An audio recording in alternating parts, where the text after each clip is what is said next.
Good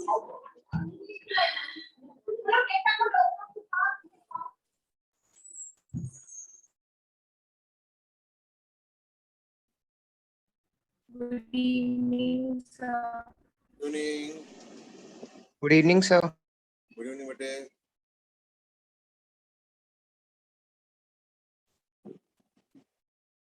Good evening.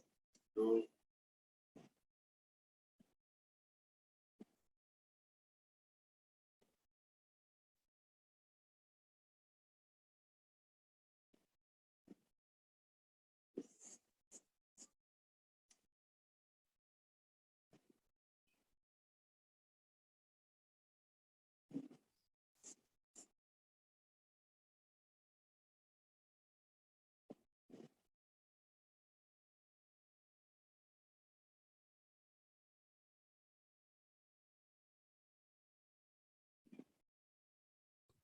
चलो now let's start. हम लोगों ने लास्ट क्लास में जो है लगभग चैप्टर के कॉन्सेप्ट्स कर लिए हैं। एक आध छोटी छोटी चीजें हम लोग अब थोड़ा सा एडवांस चीजें करेंगे। तो आज वाला जो टॉपिक है वो थोड़ा सा एडवांस्ड है और टॉपिक थोड़ा समझो, वो है अर्थिंग। ठीक है ना? अब अर्थिंग का मतलब क्या होता है? तो अर्थिंग का मतलब होता है कि अगर मान लो वोल्टेज जीरो करना है ना, तो that is what is called as earth. जैसे एक छोटा सा रिवीजन क्वेश्चन से स्टार्ट कर, ठीक है ना? Let's start with a small revision question. Revision question कैसे? लेट अस से मैंने क्या किया, एक स्फीयर है, इस पे 3q चार्ज है और एक और स्फीयर है, इसको -3q चार्ज है और एक और स्फीयर, इसका रेडियस 2r है और इसका चार्ज है सपोज 2q। ठीक है ना? और मैं क्या करता हूँ, तो मैं इसको अर्थिंग कर देता हूँ। किसको? ना इनर स्फीयर को सपोज अर्थिंग या आउटर स्फीयर को अर्थिंग करता हूँ। तो पहले हम लोग स्टार्ट करते हैं लेट अस से with outer sphere earthing. Suppose हमने आउटर स्फीयर को अर्थिंग कर दिया। अर्थिंग करने का मतलब क्या होता है? इसका जो सिंबल होता है वो जनरली ऐसे। तो क्वेश्चन क्या है? Question is find charge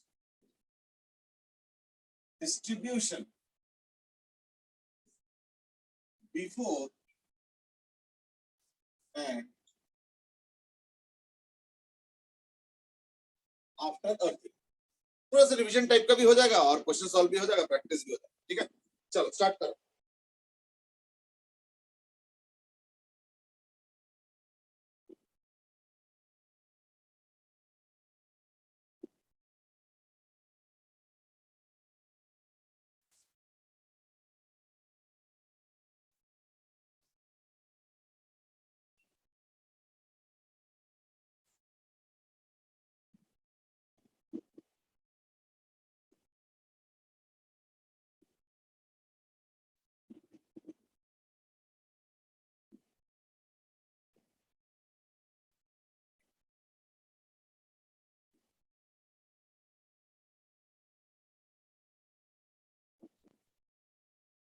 sir दोनों स्फीयर्स का। हाँ बोलो। सर चार्ज डिस्ट्रीब्यूशन दोनों स्फीयर्स का। हाँ दोनों स्फीयर। ठीक है ना? तो मैं 1 मिनट टाइम दे रहा हूँ, तब तक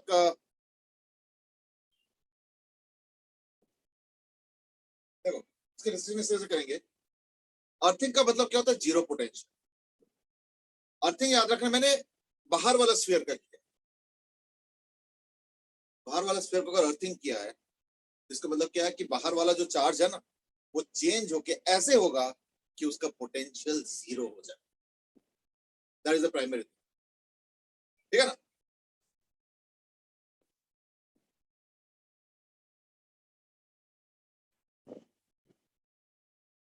तो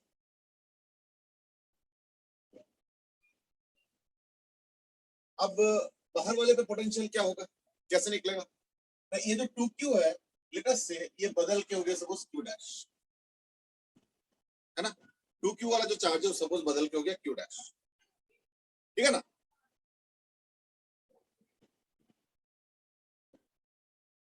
ये सपोज बदल के हो गया q डैश, तो पोटेंशियल क्या होगा, तो हमें पता है कि स्फीयर के बाहर स्मॉल आर के हिसाब से पोटेंशियल बनता है कि q बाई स्मॉल आर, और स्फीयर के अंदर उसके खुद के रेडियस की वजह से बनता है। मतलब क्या, एक वजह से रिवीजन करा देता हूं, है ना।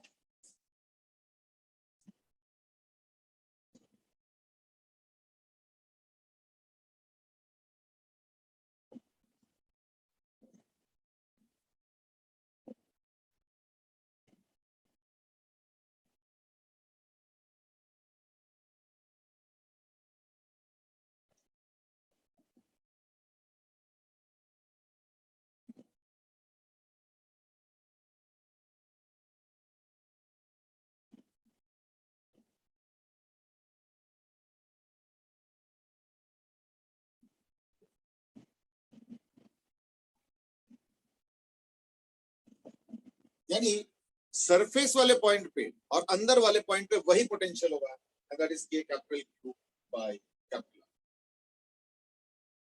और जो आउटसाइड पॉइंट है उसमें हो जाएगा K capital Q by small R, ठीक है ना, दैट्स ऑल।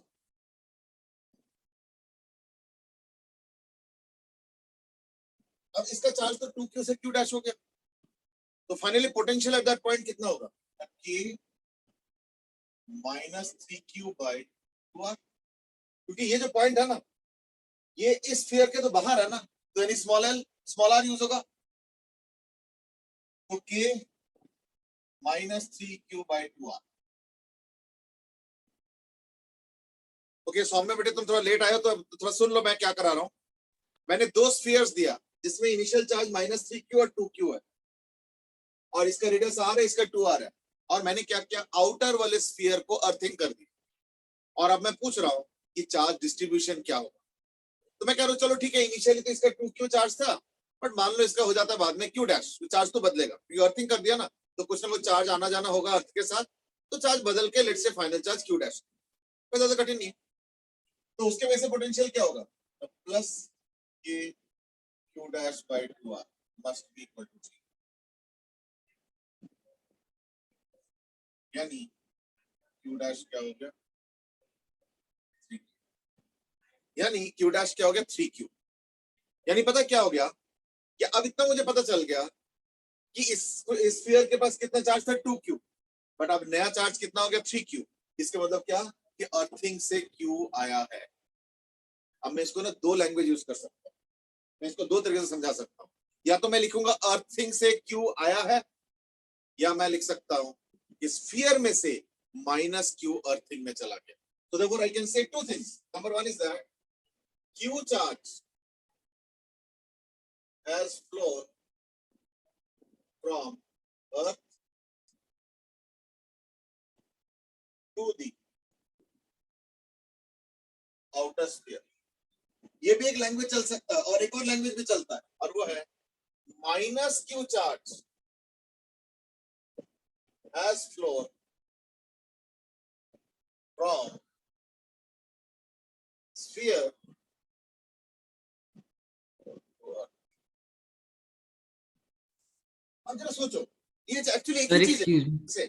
अगर मान लो q चार्ज यहाँ पे आएंगे तो ऑब्वियसली 2q से 3q हो जाएगा, और अगर माइनस q चला गया तो माइनस q चला गया मतलब क्या, देखो ये न्यूट्रलिटी मेंटेन करने के लिए प्लस q छोड़ के जाएगा, तो 2q तो ऑलरेडी है, और माइनस q चला गया मतलब प्लस q रह गया, समझ लो।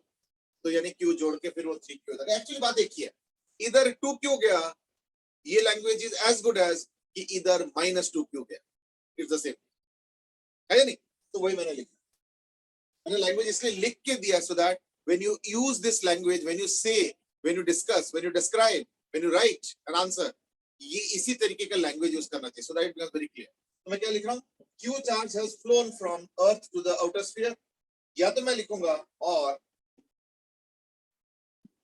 Minus q charge has flown from the sphere to the earth, from the outer sphere obviously, ठीक है ना, outer sphere to the earth, ये हो गया इसका टोटल, ठीक है। अच्छा ये तो हो गया आउटर स्फीयर। अब आ जाओ डिस्ट्रीब्यूशन। डिस्ट्रीब्यूशन में अगर याद होगा मैंने पहले बताया था क्या अगर ये -3q है इसका मतलब क्या है कि यहाँ पे 0 होगा। ये इनिशियल, ये मैं इनिशियल का बता रहा हूँ। इनिशियल चार्ज डिस्ट्रीब्यूशन क्या होगा? इनिशियल चार्ज डिस्ट्रीब्यूशन ये हो जाएगा कि देखो अंदर वाले स्फीयर के अंदर हमेशा 0 होता है, याद है ना? और अगर इसके आउटर में -3q है तो आउटर वाले के इनर में 3q होगा, इंड्यूस चार्ज। लेकिन इसके पास तो इनिशियली 2q है ना, यानी फाइनली क्या होगा? -2। ये इनिशियल चार्ज डिस्ट्रीब्यूशन है। लेकिन फाइनली तो इसका चार्ज 2q से 3q हो गया ना, फाइनल क्या होगा? फाइनली क्या हो गया फिर ना? देखो इस अंदर वाले स्फीयर पे कुछ नहीं होने वाला, इसलिए इसका तो अभी भी वही होगा 0 -3q, यहाँ पे +3q और 0, बस यही। तो चार्ज डिस्ट्रीब्यूशन भी आ गया, फाइनल चार्ज भी आ गया, इनर आउटर सरफेस हर जगह का चार्ज अच्छे से आ गया। देख लो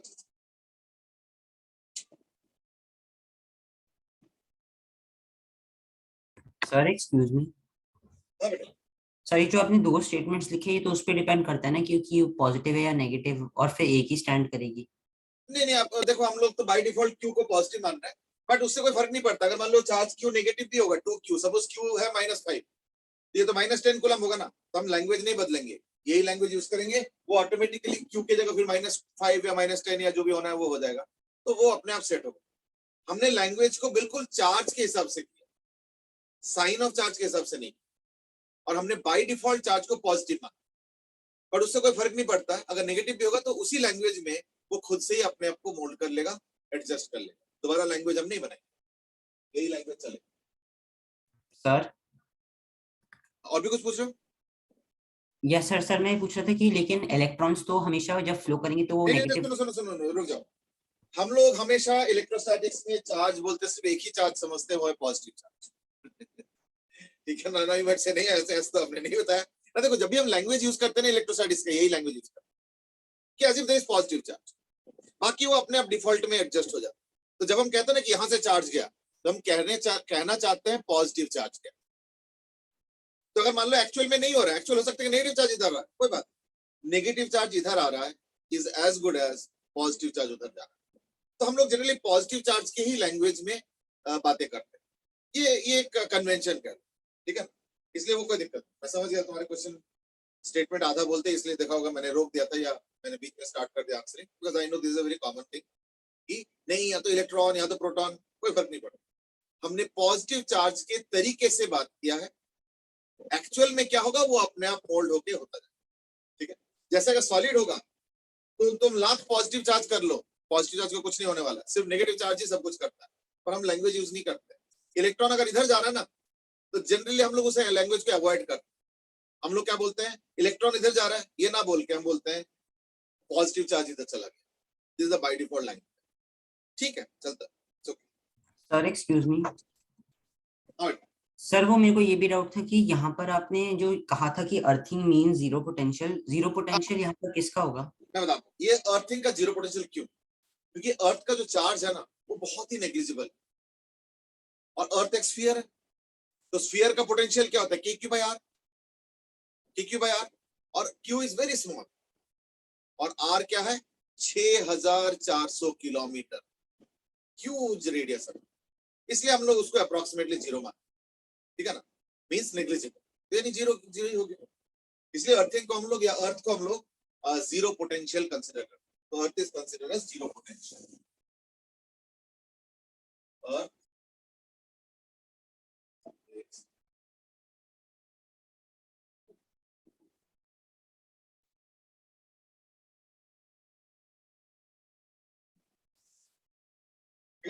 अर्थ is considered as zero potential, ठीक है?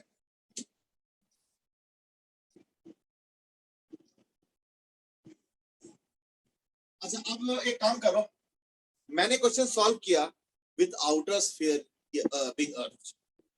अब एक काम करो, इनर स्फीयर अगर अर्थ करोगे तो इन that case final charge distribution क्या होगा वो बता। चलो स्टार्ट करो। अब हम इनर को अर्थ कर रहे हैं, हटा देता हूं मैं, है ना। अब ये क्यू डैश नहीं होगा, अब ये जो -3q है ना, ये हो जाएगा क्यू डैश। तो दिस इज द इनिशियल, और ये -3q से हो गया सपोज क्यू डैश।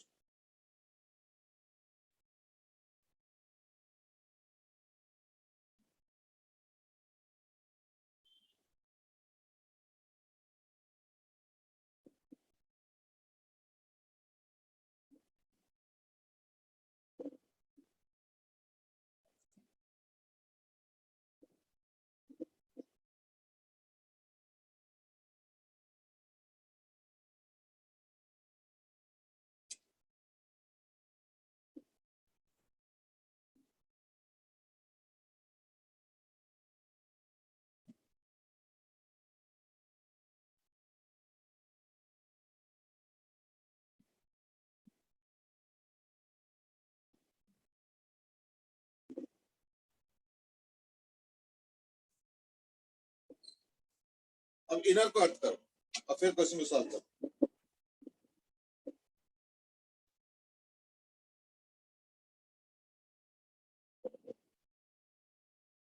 देखो लेट अस से इसका जो फाइनल चार्ज है वो क्यू डैश है। याद रखना, स्फीयर के अपने सरफेस पे तो अपना रेडियस, तो k Q dash by r plus, देखो अब इसका 2q जो चार्ज है ये नहीं बदलने वाला, ये 2q एज इट इज रहेगा। तो देखो इसके वजह से जो पोटेंशियल होगा, याद करो, देखो मैंने क्या बोला था, इनर पॉइंट, क्योंकि देखो अब मैं इस पॉइंट को पोटेंशियल को जीरो कर रहा हूं, तो ये बाहर वाले स्फीयर के लिए एक इनर पॉइंट है ना, बाहर वाले स्फीयर के लिए एक इनर पॉइंट है, इसलिए इनर पॉइंट के पोटेंशियल को मुझे जीरो करना है। तो इनर पॉइंट के लिए क्या होगा ना, आउटर वाले का रेडियस, आउटर वाले का मतलब होता है q r, that must be zero, है ना। यानी ये k r r तो कैंसिल हो गया, कैंसिल हो गया, q dash is equal to क्या आ गया ना, माइनस, ठीक है, यानी q डैश कितना आ गया, माइनस। अब इसका मतलब समझो, इसका मतलब क्या है कि इनिशियली स्फीयर का चार्ज कितना था, -3q, अब ये हो जाएगा -q, अब हो गया माइनस, ठीक है। -q का मतलब क्या हुआ कि -3q था, 2q आया, 2q आया तभी ना -q बनेगा। यानी मैं लिख सकता हूं अब कि 2q चार्ज अर्थ से इनर स्फीयर पे आया, या लिख सकता हूं -2q चार्ज इनर स्फीयर से अर्थ में चला गया। ये दोनों लैंग्वेज सही, दोनों ही लैंग्वेज सही है, इक्वली गुड है, कोई दिक्कत नहीं। तो q डैश कितना आ गया,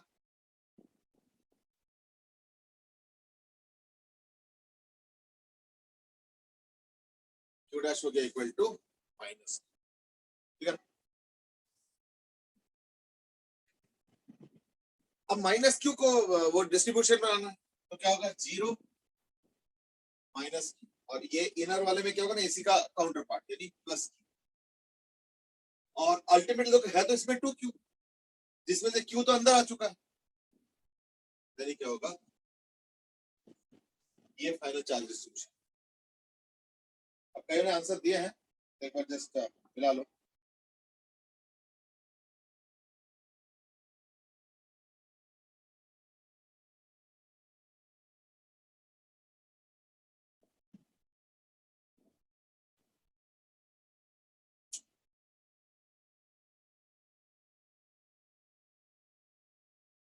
एक्सक्यूज मी सर। हाँ बेटा, सर हमें जो ये पोटेंशियल निकालना है वो अकॉर्डिंग टू इनर स्फीयर निकालना है कि आउटर वाले स्फीयर का निकालना नहीं है? नहीं नहीं, हमें जिस पॉइंट को अर्थ किया है उसके पोटेंशियल को जीरो इक्वेट करना, और किसी भी पॉइंट पे जो पोटेंशियल बनेगा वो हर एक के वजह से कुछ ना कुछ कंट्रीब्यूशन के ऐड करके बनेगा। तो अब वो जो इनर पॉइंट है, यानी यह वाला जो पॉइंट है, उसमें इस वाले स्फीयर का चार्ज का भी कंट्रीब्यूशन होगा, तो इसके k q by capital R formula होगा, यानी के Q dash by capital are हो गया। और जब तुम किसी स्फीयर के अंदर हो तो उस स्फीयर के रेडियस के हिसाब से हो, यानी के इंटू 2q बाय 2r। मैं एक बार दोबारा लिख दूं समरी। देखो अगर ये स्फीयर हुआ, यहां पे अगर पोटेंशियल निकालना है यहां का के क्यू बाय स्मॉल आर, यहां का और यहां पे किसी भी पॉइंट पे दोनों जगह पे यही फॉर्मूला।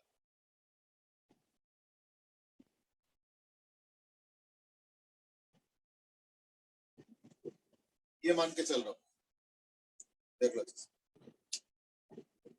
तो अगर अंदर कोई पॉइंट लेते हो तो उसका पोटेंशियल या उस वहां पे जो पोटेंशियल का कंट्रीब्यूशन होगा स्फीयर का, वो उतना ही होगा जितना कि उसके सरफेस पे। और सरफेस पे कितना होता है, K capital Q by capital R. I think that summarize the thing, I hope.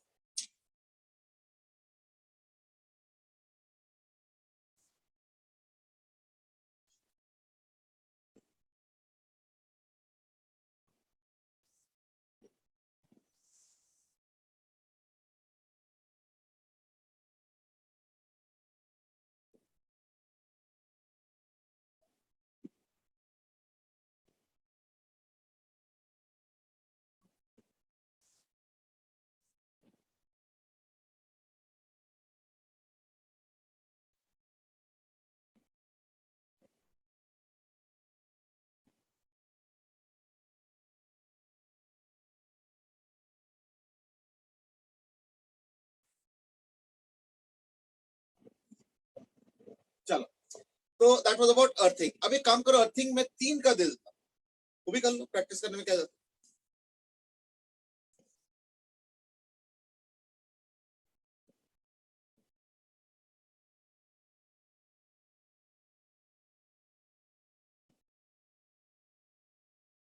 Sir excuse me.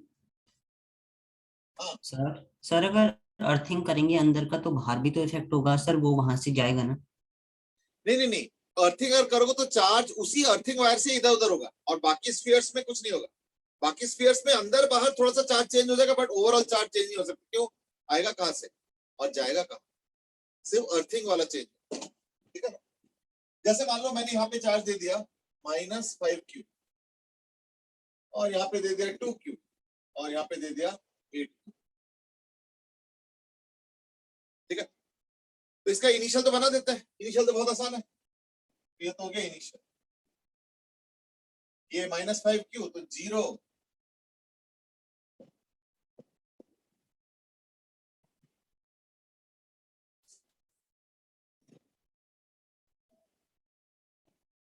अगर यहाँ पे -5q होगा तो ऑब्वियसली फिर यहाँ पे 5q होगा। लेकिन यहाँ पे मैंने दिया कितना है, मैंने सिर्फ 2q दिया, 2q दिया। और याद रखना ये -5q तो बाहर वाला सरफेस है -5q, इसके अंदर पे 5q, पर इसको दिया तो सिर्फ 2q है ना, यानी -3। यहाँ पे फिर 3q होगा, पर इसको तो दिया 8q, यानी बाहर वाले में क्या होगा 5। ठीक है ना? ये हो गया इनिशियल, ये हो गया इनिशियल। अब सपोज मैं क्वेश्चन पूछता हूं for earthing of the middle sphere.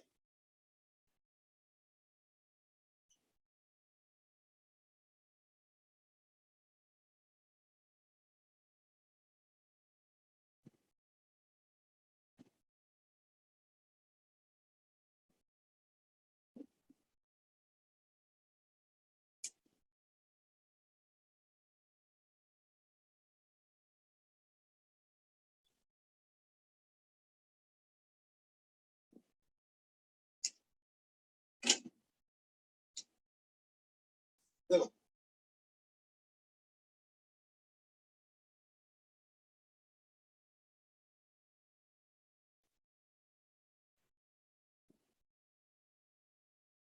है ना, और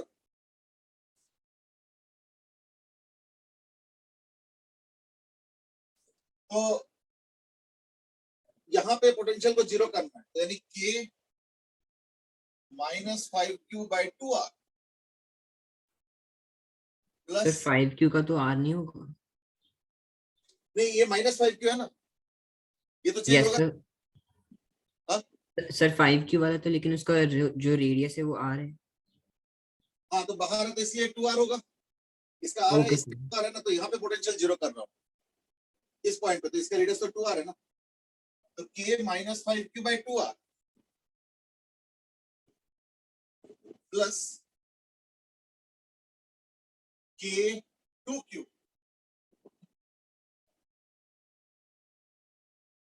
by sorry kq dash by 2r plus k 8q by 4r। क्योंकि अब 8q वाले के लिए क्या ना, मैं अंदर हूं, देन उसके सरफेस की वजह से पोटेंशियल होगा, तो सरफेस पे पोटेंशियल क्या है 8q बाई 4r, इसका रेडियस 4r ना 8q वाले का, इसलिए इन सबको मिला के इक्वल टू 0 कर, यानी k by r k by r k by r, तो माइनस 5 बाई 2, तो q into minus 5 by 2 plus 8 by 4 is equal to minus of q dash by, तो माइनस 1 बाई 2 माइनस 1 तो कैंसिल हो गया, यानी q dash is equal to q, ठीक है, q dash is equal to q। अब मुझे इसका डिस्ट्रीब्यूशन,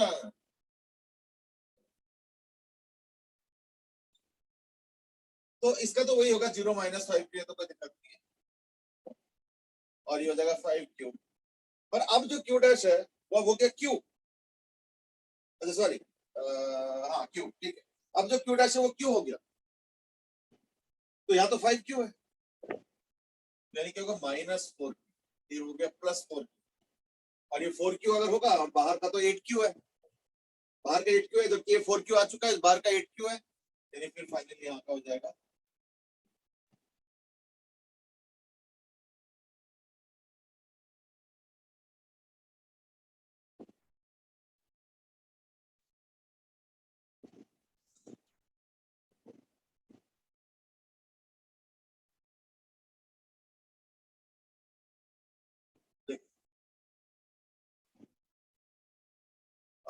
ठीक है ध्रुव, ठीक है चलेगा, वही है 0 minus 5 plus 5 minus 4 plus 4 4, it's all right, चलेगा।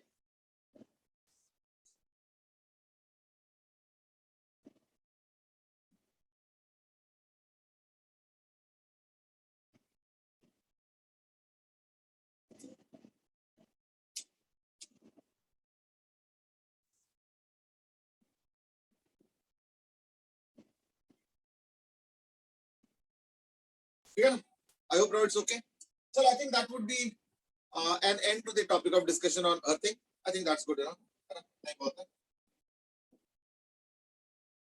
इससे क्या होगा ना, चार्ज डिस्ट्रीब्यूशन हमने निकाल लिया, इनिशियल फाइनल सब कुछ,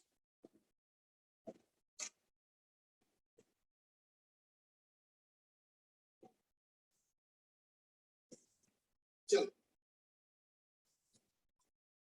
एक्चुअली अगर देखा जाए तो with that we more or less come to the end of the discussion on this chapter, I mean जो basic concepts है we've already done in this chapter।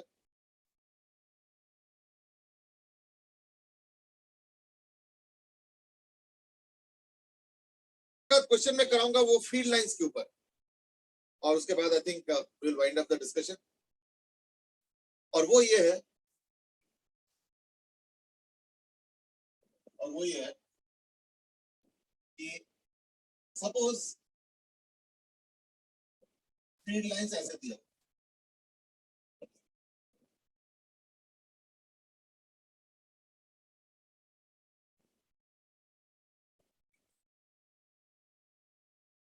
Suppose ये इक्विपोटेंशियल सरफेसेस दिया हुआ है सब पैरेलल लाइंस,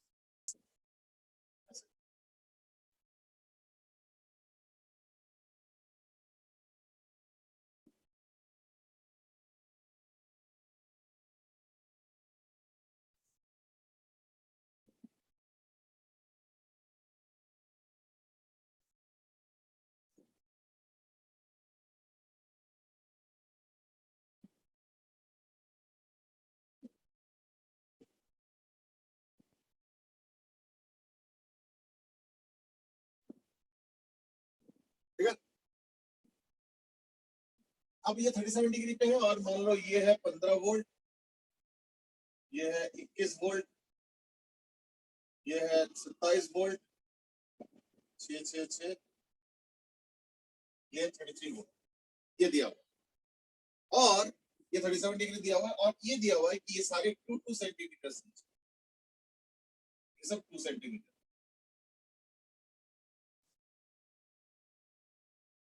तो 2 4 6 इस तरह से, ठीक है ना, 2 4 6 ये सारा लेकिन centimetre, x in centimeter. Question is find electric field test. चलो go ahead.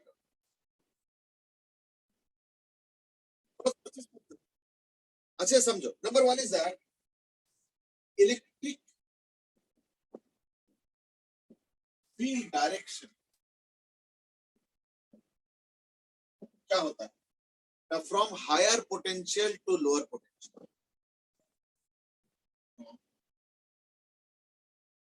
Higher to lower potential.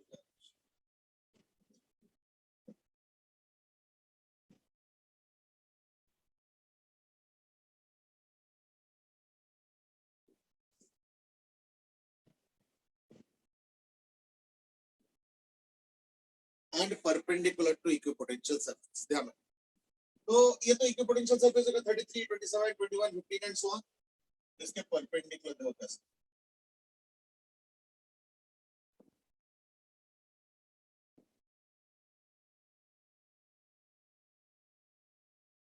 ये होगा डायरेक्शन हायर से लोअर की तरफ, ये देख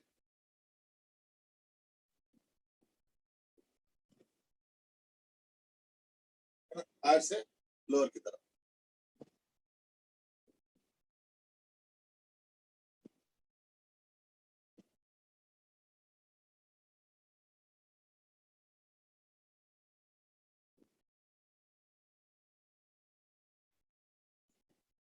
ठीक है, देख लो perpendicular.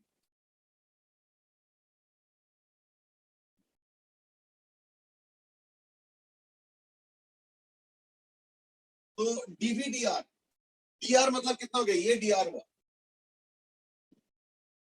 अब वो कैसे निकलेगा? देखो ये अगर 37 डिग्री होता है, ये 9 होता है, 90 होता है, तो ये 53, तो ये भी 37 डिग्री। ये 2 सेंटीमीटर, ये क्या होगा? हाँ, sine 37 degree is equal to dr by 2 centimetre, यानी 2 into 10 to the power minus 2। मैं मीटर में लिख रहा हूं और साइन 37 होता है 3/5, यानी dr is equal to 6/5 into 10 to the power minus 2, ये हो गया dr। Therefore इलेक्ट्रिक फील्ड का मैग्नीट्यूड, तो इलेक्ट्रिक फील्ड का मैग्नीट्यूड क्या होगा? dv by dr। तो dv क्या है? dv है 6 वोल्ट। देखो 33, 27, 21, 15, देखो सारे 6 वोल्ट है, यानी 6 वोल्ट अपॉन dr। dr मतलब क्या? 6/5 into 10 to the power minus 2। ये 6 तो कैंसिल हो गया, 5 ऊपर चला गया, 10 to the minus 2 ऊपर चला गया, यानी 500 न्यूटन पर कूलम और वोल्ट पर मीटर। ध्यान रखना, इलेक्ट्रिक फील्ड का जो यूनिट है वो दोनों ही है, ये भी चलेगा, ये भी चलेगा, न्यूटन कूलम, सॉरी न्यूटन पर कूलम भी चलेगा और नहीं तो वोल्ट पर मीटर भी चलेगा। न्यूटन पर कूलम भी चलेगा और नहीं तो वोल्ट पर मीटर भी चलेगा। ठीक है ना? ये आ गया 500। तो अब ये 500 तो हो गया, और ये जो एंगल है ये तो 53 हुआ ना, तो यानी 500 cos 53 माइनस आई क्या, और 500 sin 53 जे क्या, तो यानी therefore फाइनली वेक्टर फॉर्म में क्या आएगा? अगर वेक्टर फॉर्म में लिख लो तो क्या आ जाएगा? E is equal to 500 into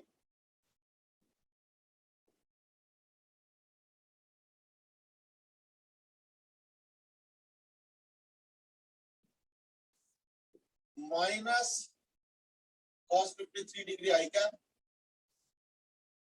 plus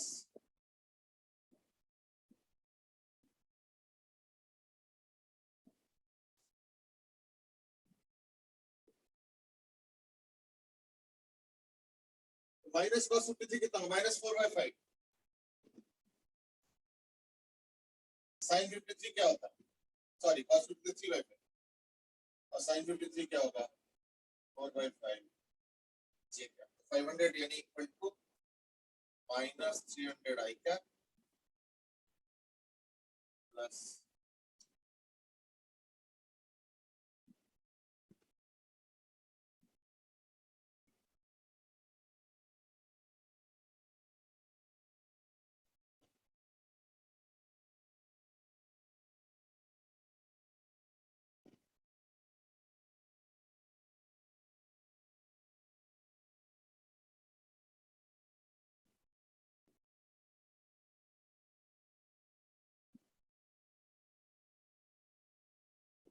-300 i क्या प्लस 400 j क्या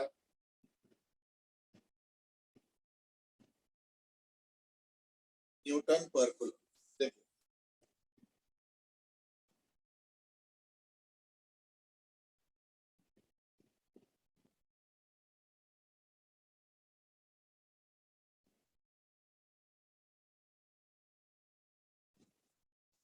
ठीक है, ध्रुव यू आर राइट, चलेगा।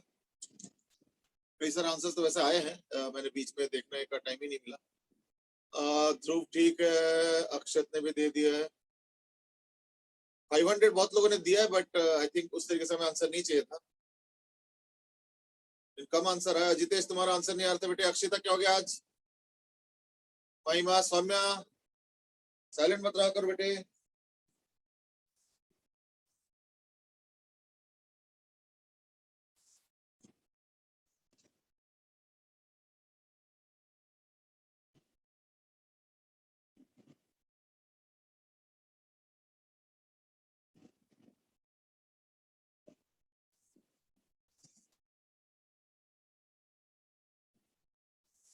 ठीक है, -300 आई क्या प्लस 400 जे का। देखो इसमें दो तीन चीजें समझो।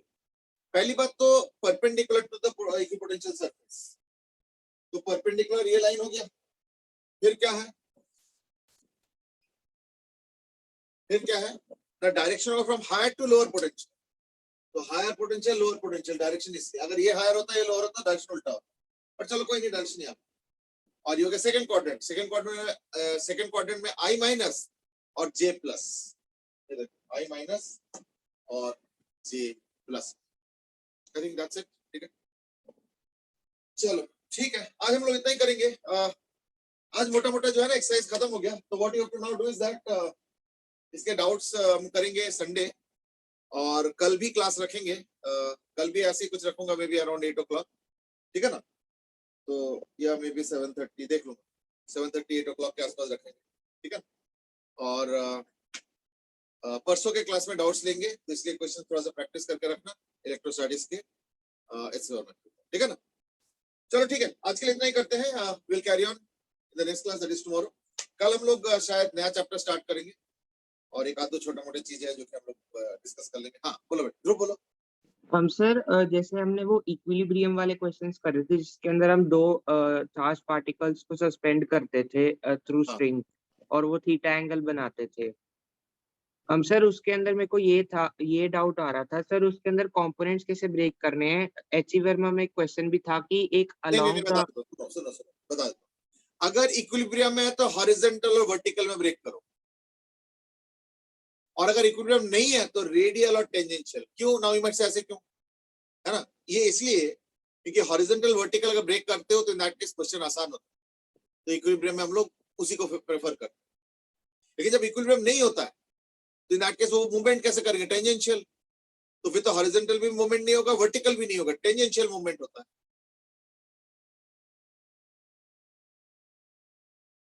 इक्विलिब्रियम हुआ, इन दैट केस हॉरिजॉन्टल और वर्टिकल ब्रेकअप करके इक्वेशन लिख के सॉल्व करो। और अगर इक्विलिब्रियम नहीं है, इन दैट केस प्रेफर करो to solve it by using horizontal by using radial and tangential. ठीक है ना? ये चीज जैसे मान लो पेंडुलम है, ये पेंडुलम है,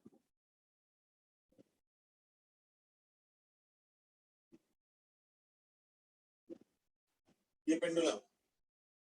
अब इसके लिए हम ये भी ले सकते हैं हॉरिजॉन्टल वर्टिकल, अगर इक्विलिब्रियम है तो ये प्रेफर करो, एक्स इसका चॉइस, ठीक है ना। अगर इक्विलिब्रियम है तो, और अगर इक्विलिब्रियम नहीं है, इन दैट केस टेंजेंशियल और रेडियल।